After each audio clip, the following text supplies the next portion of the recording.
rosa para dar la bienvenida al Dios de amor, donde todo será color de rosa en la santa fragancia del Señor.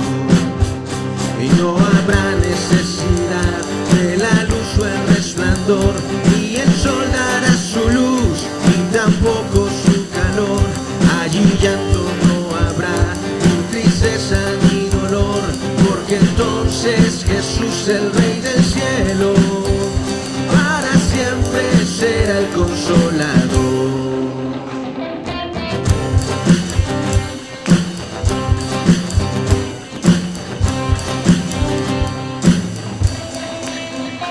El cristiano fiel y verdadero, y también el obrero de valor, y la iglesia esposa del Cordero, estarán en los brazos del Señor. No habrá necesidad de la luz o el resplandor, ni el sol dará su luz, ni tampoco su calor. Ahí llanto no habrá, ni tristeza ni dolor, porque entonces Jesús, el Rey del cielo, para siempre será el Consolador. Para siempre será el Consolador. Hermanos, pues creo que nos ganaron las mujeres. Son un poquito más que los hombres ahorita. Con ese mismo gozo, hermanos, les invito a que abran sus Biblias. Vamos a hacer una lectura que se encuentra en el libro de Josué, capítulo 6. Josué capítulo 6, vamos a hacer una lectura de los versículos 1 al 19 únicamente. Josué capítulo 6, de los versículos 1 al 19. Cuando lo tengan pueden ponerse de pie, hermanos. Esta lectura la vamos a hacer de manera alternada. Yo voy a leer el primer versículo, ustedes el segundo, y en el 19 nos unimos. Josué 6, de los versículos 1 al 19 dice: las puertas de Jericó estaban bien aseguradas por temor a los israelitas, nadie podía salir o entrar.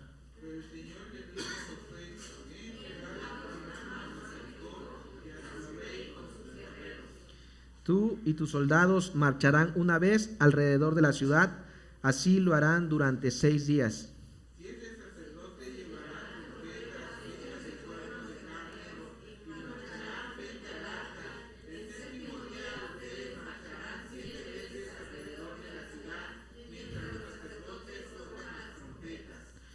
Cuando todos escuchen el toque de guerra, el pueblo deberá gritar a voz en cuello. Entonces los muros de la ciudad se derrumbarán y cada uno entrará sin impedimento.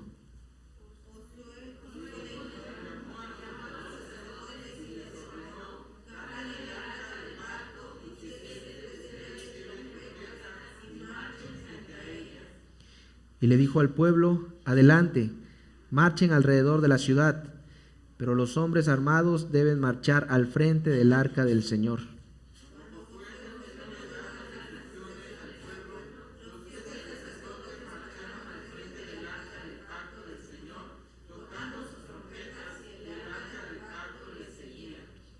Los hombres armados marchaban al frente de los sacerdotes que tocaban las trompetas, y tras el arca marchaba la retaguardia. Durante todo ese tiempo las trompetas no cesaron de sonar.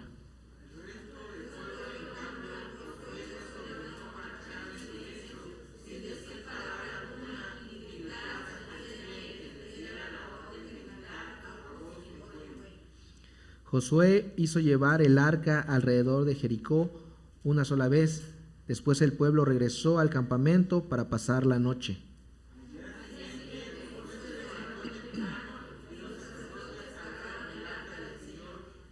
Los 7 sacerdotes que llevaban las trompetas tomaron la delantera y marcharon al frente del arca mientras tocaban sus trompetas. Los hombres armados marchaban al frente de ellos, y tras el arca del Señor marchaba la retaguardia. Nunca dejaron de oírse las trompetas.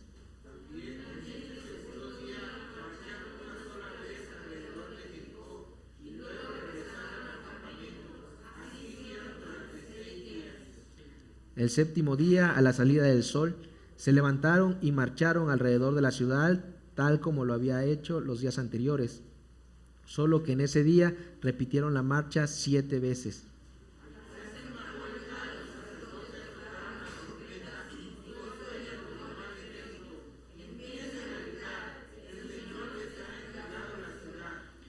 Jericó, con todo lo que hay en ella, será destinada al exterminio como ofrenda al Señor. Solo se salvarán la prostituta Rahab y los que se encuentren en su casa, porque ella escondió a nuestros mensajeros.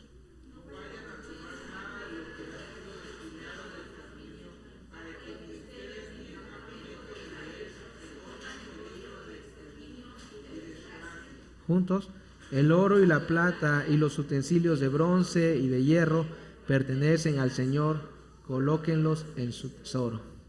Pueden tomar sus lugares, hermanos. Es momento de escuchar la predicación a cargo de nuestro hermano Mac. También le dejo el tiempo a los niños para que puedan salir a tomar su clase. Buenos días. Ahora no ganaron las mujeres. Buenos días. Sole, que se vea que no hay frío. Yo, como algunos de ustedes, también ando un poquito mal de la garganta. Sí, pero que veo que algunos andan un poquito más mal, más peor que yo. Pero vamos a hacer el esfuerzo de compartir la palabra del Señor. Y me pidieron que hablara de la unidad. Ahí está bien, gracias, hermano. Gracias. Entonces vamos a hablar de la unidad en la misión y unidad en la visión. Hace algunos años, sé que esto suena como repetitivo, pero en una iglesia me invitaron a predicar precisamente de la unidad. Entonces el diácono de la iglesia me marca, o no sé si lo vi personalmente, no recuerdo, pero la cuestión es de que me dice: hermano, ¿podría apoyarnos a predicar en la iglesia el próximo domingo? Sí, claro. Le digo, ¿y qué tema están viendo o qué tema se va a predicar?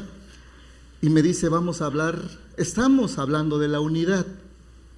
Le digo, perfecto, está muy bien. Y me dice: hermano, nada más le quiero pedir un pequeño favor. Le digo, sí, adelante, dígame. Y me dice: por favor, no predique Efesios 6:4. Todos los pastores que han venido en estos últimos domingos han predicado Efesios 4. Usted, por favor, haga el esfuerzo de predicar algo diferente. Ya sabemos mucho de Efesios 4. Y es que como ahí habla de la unidad en el Espíritu, entonces todos se iban en la unidad, sobre el Espíritu, en la unidad. Y por eso el diácono dijo, ya de Efesios 4 ya fueron prácticamente los últimos 4 pastores hablaron de Efesios 4, así que por favor sea algo diferente. ¿Y saben de qué prediqué en esta ocasión? No me acuerdo, la verdad no me acuerdo. Les mentiría si le dijera, sí me acuerdo no me acuerdo, la verdad no me acuerdo, pero esta vez sí vamos a hablar de Josué. Y fíjense, es interesante.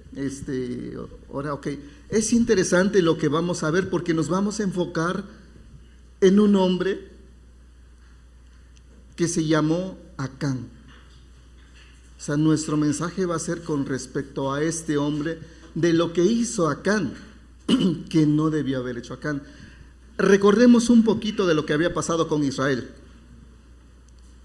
Cuando Josué entra en escena, ¿qué ya había pasado con Israel? ¿Se acuerdan? ¿Qué ya había pasado?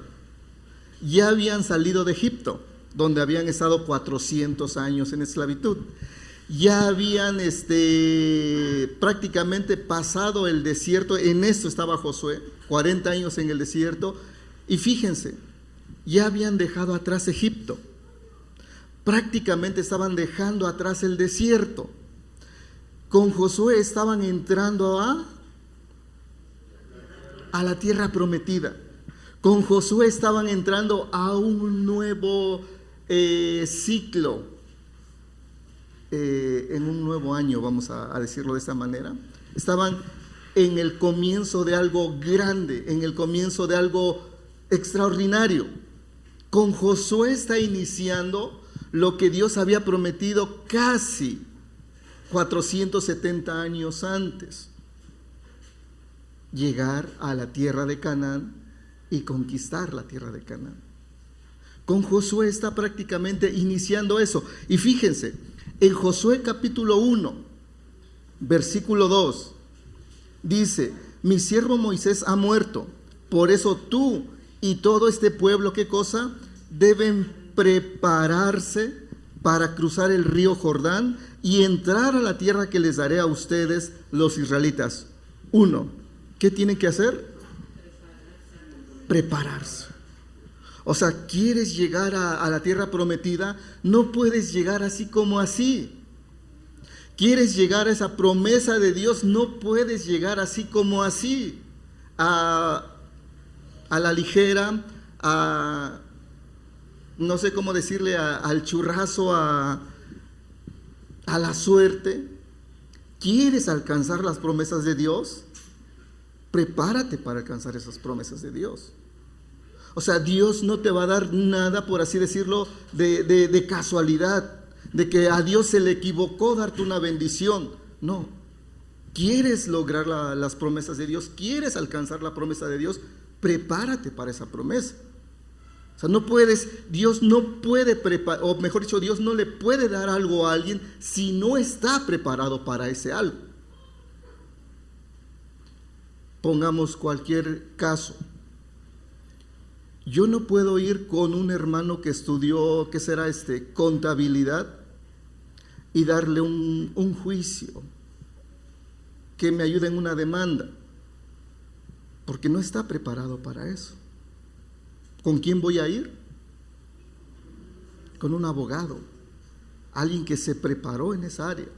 Entonces, tú quieres preparar o estar listo para algo, pues prepárate para eso. Entonces, Dios no puede darte una bendición así porque así. ¿Quieres lograr, o como iglesia quieren lograr cosas para este año? ¿Se están preparando para esas promesas? ¿Se están preparando para esas bendiciones? ¿Se están preparando para esos retos? ¿O están diciendo, bueno, que se haga la voluntad del Señor? La voluntad del Señor es darte la tierra de Canaán, pero ¿te estás preparando para entrar en ella? O sea, Dios le dice, o Jesús dice: no teman, rebaño pequeño, porque mi Padre le ha complacido, ¿qué cosa? Darles a ustedes, a ese pequeño grupito, darles el reino. O sea, no cualquier ranchería, no cualquier municipio, es el reino. Pero tienes que prepararte para eso. Entonces Dios le dice a Josué: ¿sabes qué, Josué? Ya vas a entrar a la tierra prometida. Moisés ya murió.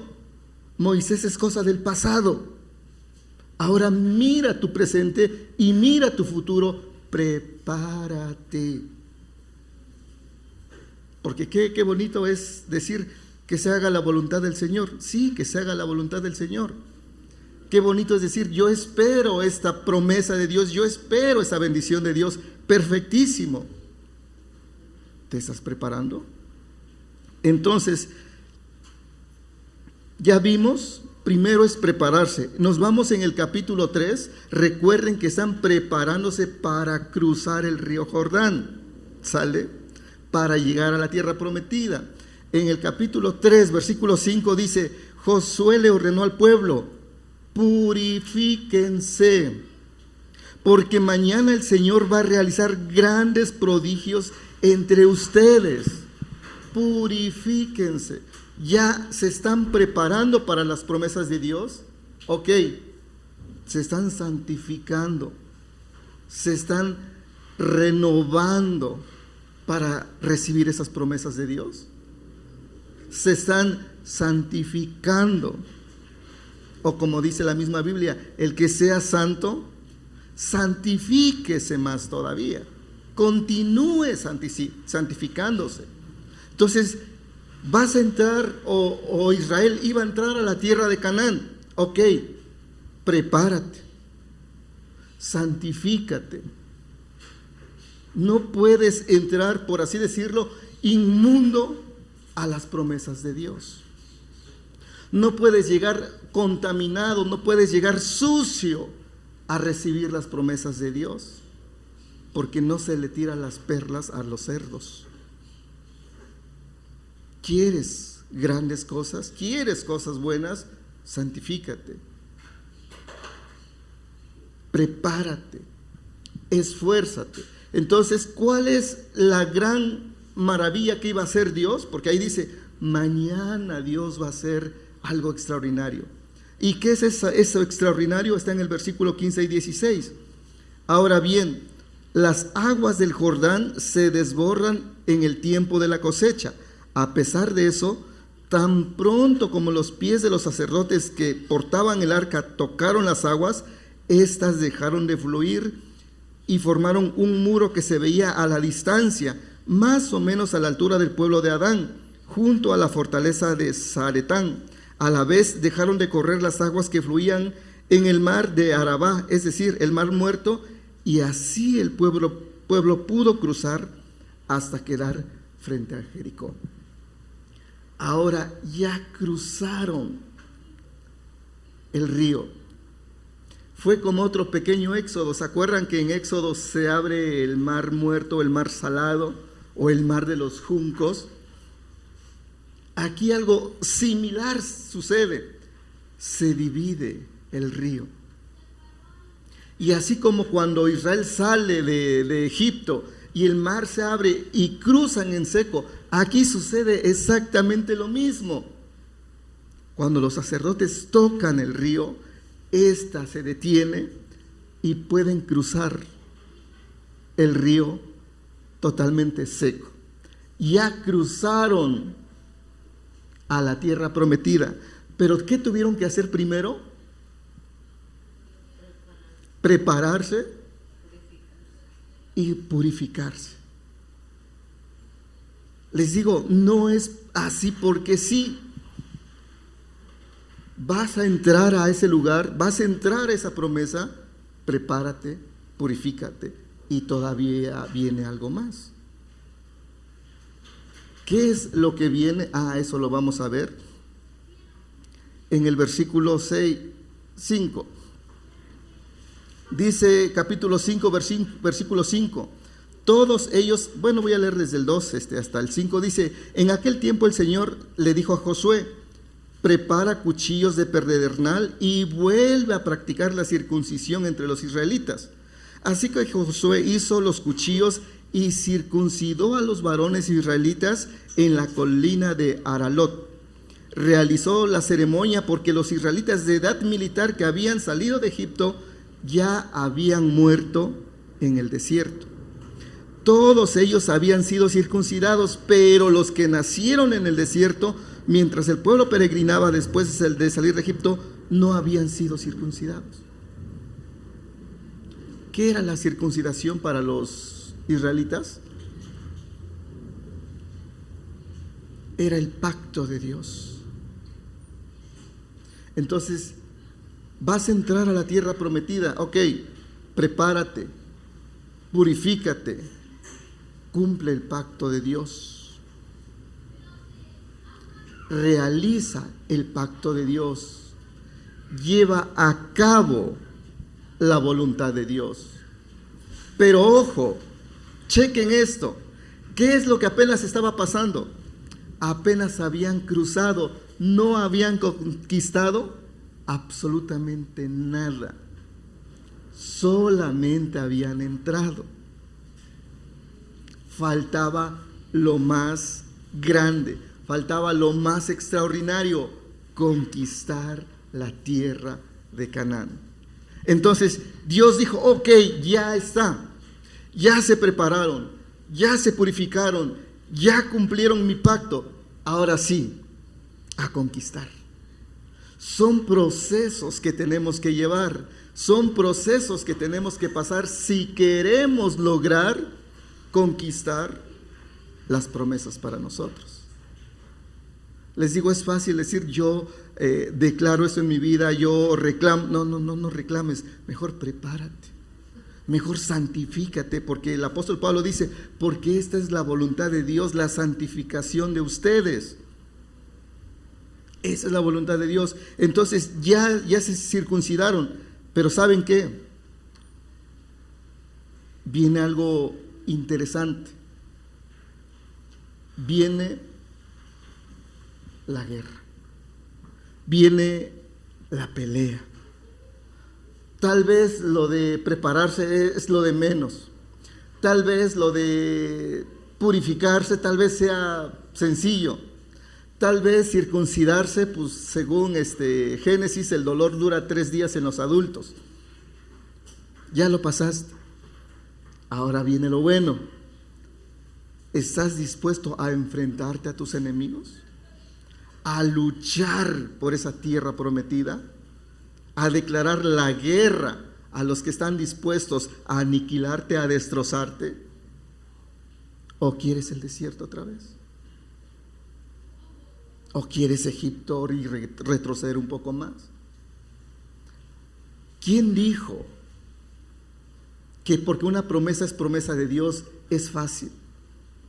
Precisamente porque es promesa de Dios es difícil, y el enemigo no quiere ni va a querer dártela de a gratis. Tienes que luchar por esas promesas. Tienes que luchar por esas bendiciones. Nada es gratis, dice un cantante cristiano, ni siquiera un mugre lápiz. Nada. Te va a costar. Entonces ya el pueblo de Israel se prepara. Va a luchar contra Jericó, y ¿saben qué pasó? Vencieron. Su primer victoria.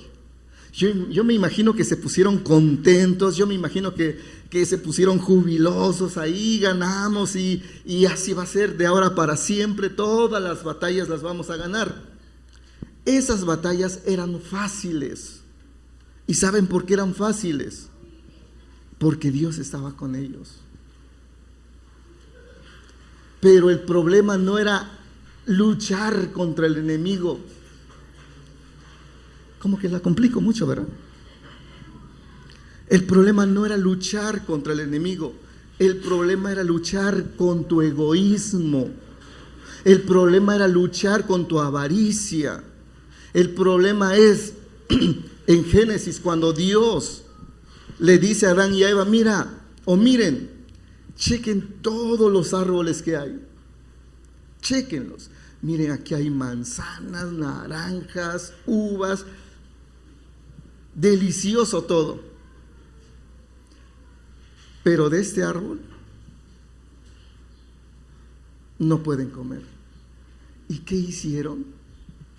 ¿Qué es lo que vieron? Precisamente a el árbol que dijeron no.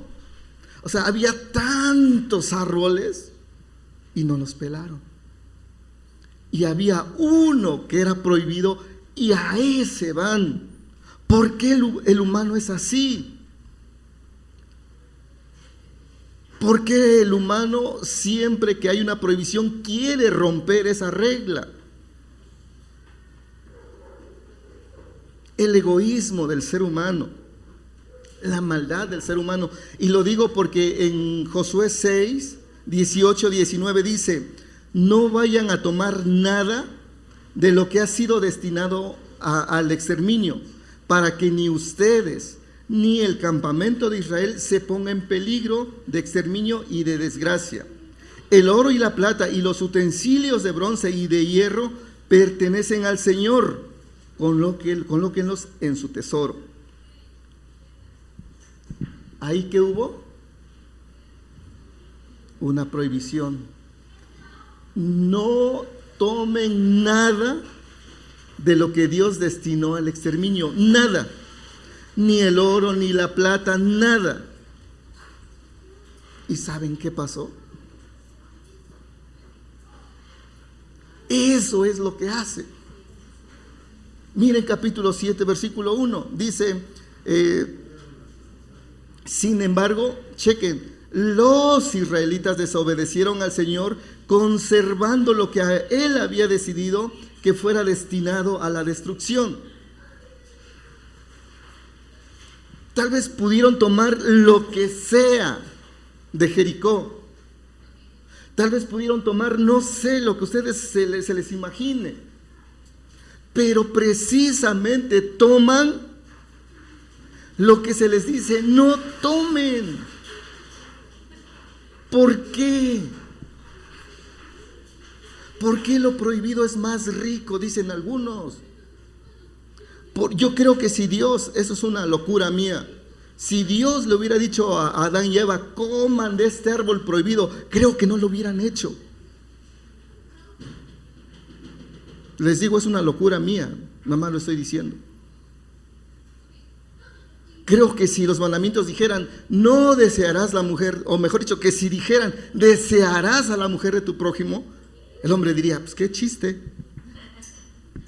Pero precisamente porque dice, no desearás, ahí están, o estamos. ¿Por qué parece que lo que Dios te prohíbe es lo que más te atrae? Es lo que más quisieras hacer. ¿Y qué pasa con el pecado de Acán? Porque chequen, nada más un hombre tomó de lo prohibido. Pero ¿saben qué es lo que a mí me espanta de esto? Es que Acán codició lo prohibido.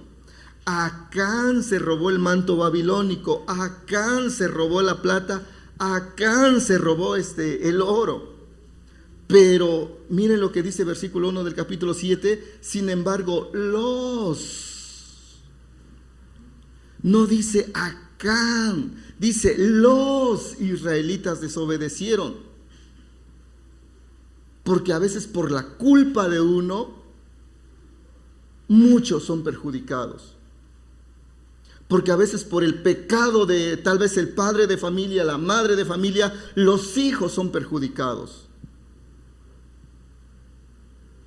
Tal vez porque un miembro de la iglesia hizo algo que no debió haber hecho, la iglesia sale perjudicada. Dios no dijo, Acán pecó. Dios no dijo, Acán hizo esto. Dice, los israelitas hicieron esto. Los israelitas desobedecieron porque eran un pueblo. Porque el padre o madre de familia es una familia. Porque cualquier miembro de la iglesia es la iglesia. Hebreos 12:15 dice, tengan cuidado, no sea que brotando una raíz de amargura en alguno de ustedes, muchos sean contaminados. Fue uno el que pecó. Fue Acán el que pecó. Y Dios dice, fueron ustedes. Porque forman un equipo. Porque forman una familia. Y como familia ustedes estaban destinados no solamente a ese manto babilónico, estaban destinados al reino, manada pequeña, y se conformaron con lo insignificante. Estaban destinados a todo, pero se conforman con pequeñeces. Por el pecado de uno, los muchos son contaminados. Y qué padre fuera que nosotros tuviéramos unidad en la misión y no decir es mi misión, es decir, es la misión de Dios. Es la meta de Dios. Y yo tengo que unirme con todos para lograr ese propósito de Dios. Tal vez sí deseo ese manto babilónico, pero ¿cuánto voy a perjudicar a mis amigos? ¿Cuánto voy a perjudicar a mi iglesia? ¿Cuánto voy a perjudicar a mi familia si tomo lo que Dios me prohíbe? A veces no pensamos en el mal que vamos a causar a los demás, sino en la satisfacción que voy a tener por tener lo que simplemente deseo. No miramos ni medimos las consecuencias. Versículos 1 de Josué 7, lo voy a leer todo completo, dice: sin embargo, los israelitas desobedecieron al Señor, conservando lo que él había decidido que fuera destinado a la destrucción, pues Acán, hijo de Carmi, nieto de Zabdi y bisnieto de Sera, guardó para sí parte del botín que Dios había destinado al exterminio. Este hombre, chequen, este hombre de la tribu de Judá provocó la ira del Señor contra los israelitas. Qué padre fuera que dijera: provocó la ira del Señor contra Acán. Repito, a veces por tu desobediencia perjudicas a los tuyos. A veces por tu avaricia lastimas a los tuyos y haces a un lado la misión de Dios. Haces a un lado el propósito de Dios. Repito, Dios le prometió a Israel el reino y se conforman con un manto babilónico.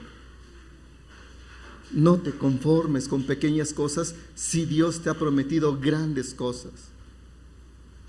Pero prepárate, purifícate, cumple el pacto de Dios y sal a pelear, que la pelea es lo de menos, porque Dios la lucha por ti. Lucha contigo mismo, contra tu egoísmo, contra tu avaricia, contra el pecado que mora en ti. Por eso Hebreos también dice: despojémonos de todo peso del pecado que nos asedia y corramos con paciencia la carrera que tenemos por delante. Más adelante, en el versículo 11 del capítulo 7, dice nuevamente: los israelitas han pecado y han violado la alianza que concerté con ellos. Se han apropiado del botín de guerra que debía ser destruido y lo han escondido entre sus posesiones. Siempre hablando como si todo el pueblo lo hubiera hecho. Pero repito, si en la iglesia o la familia se tolera el pecado, están frenando la bendición de Dios.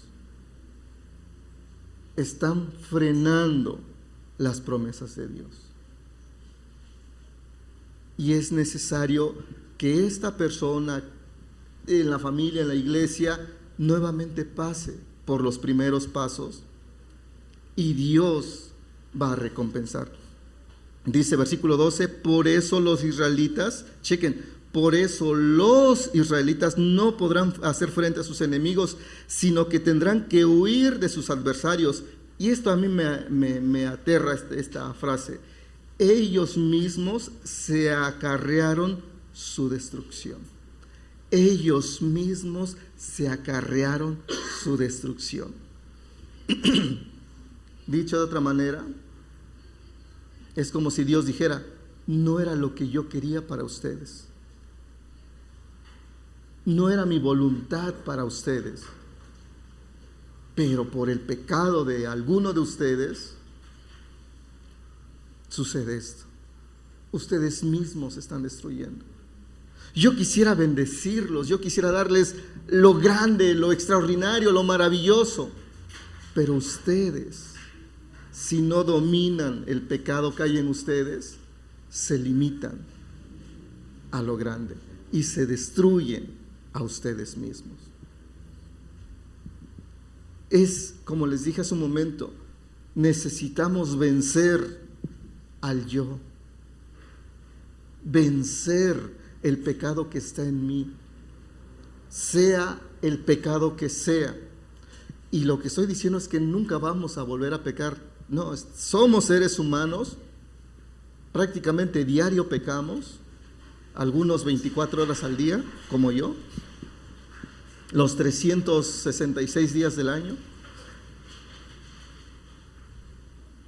Pero necesitamos dar muestras de que estamos avanzando. Ellos mismos, dice versículo 12, se acarrearon su destrucción. Chequen esto: y si no destruyen ese botín que está en medio de ustedes, yo ya no seguiré a su lado. hay una promesa de redención. O sea, Dios no te va a dejar tirado. Dios no te va a dejar destruido. Hay una promesa de restauración. Quita eso de ti. Deshazte de ese pecado. Deshazte de esa codicia. Porque si no lo haces, yo ya no voy a estar contigo. Y la promesa es, si tú te deshaces de eso, voy a regresar contigo.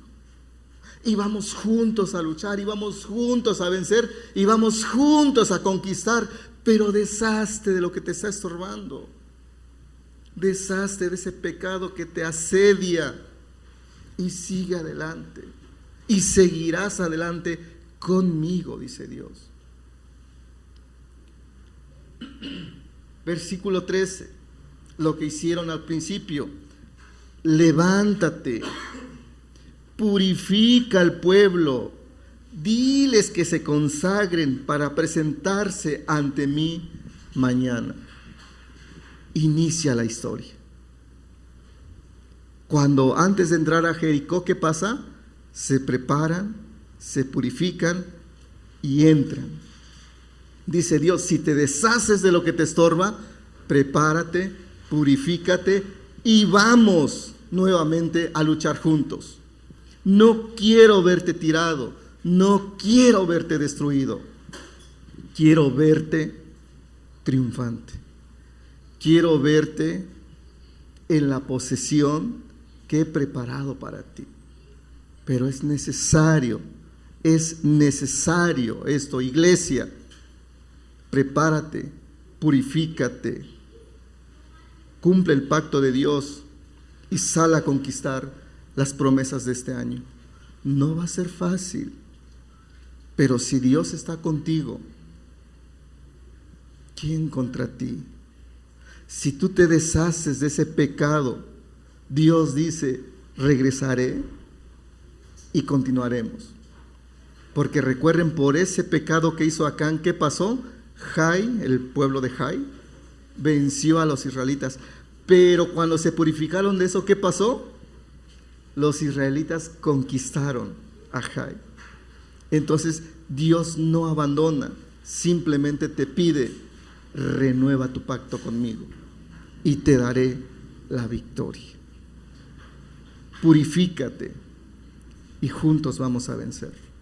Así que no sé si hay, no sé cuál sea tu pecado, pero has analizado si ese pecado, mejor dicho, cómo ese pecado está perjudicando a los tuyos. Y a lo mejor cómo ese pecado está perjudicando a la iglesia. No pienses de que yo pequé, nadie más lo sabe. No, aunque no lo creas, estás lastimando a los tuyos. Tal vez sin darte cuenta, pero lo estás haciendo. Y repito, y cierro con esto, la promesa de Dios es, deshazte de eso y créeme que te llevaré a la victoria. Te llevaré a conquistar lo que siempre pensé para ti. Oremos. Padre Santo que estás en el cielo, te damos gracias por tus bendiciones, te damos gracias porque, aunque, mejor dicho, porque pecamos y porque te hemos desobedecido infinidad de veces, pero tú sigues luchando por nosotros y yo sé que tu voluntad es nuestra santificación, porque tu palabra dice que seamos santos como tú eres santo, y a la medida que vayamos logrando eso, tú nos seguirás dando más victorias y nos llevarás a conquistar más las promesas que ya tienes preparado para nosotros. Ayúdanos a hacerlo así, Señor, a vivirlo de esa manera, a hacer tu voluntad y agradecerte porque tienes cosas todavía más grandes para nosotros de lo que nosotros pensamos. Tal vez, como dice tu palabra, cosa que no ha subido a la imaginación del ser humano, cosa que ojo no ha visto ni oído ha oído, es lo que tú tienes preparado para los que te aman. Y queremos ser esos que te aman, Señor, con todo su corazón, con todas sus fuerzas y con toda su mente. Y yo en especial te pido que me ayudes a hacerlo, porque por mis propias fuerzas, Señor, no puedo. Ayúdame a lograrlo, Señor. Te lo pido en el nombre de tu Hijo amado Jesucristo. Amén y amén. Dios les bendiga.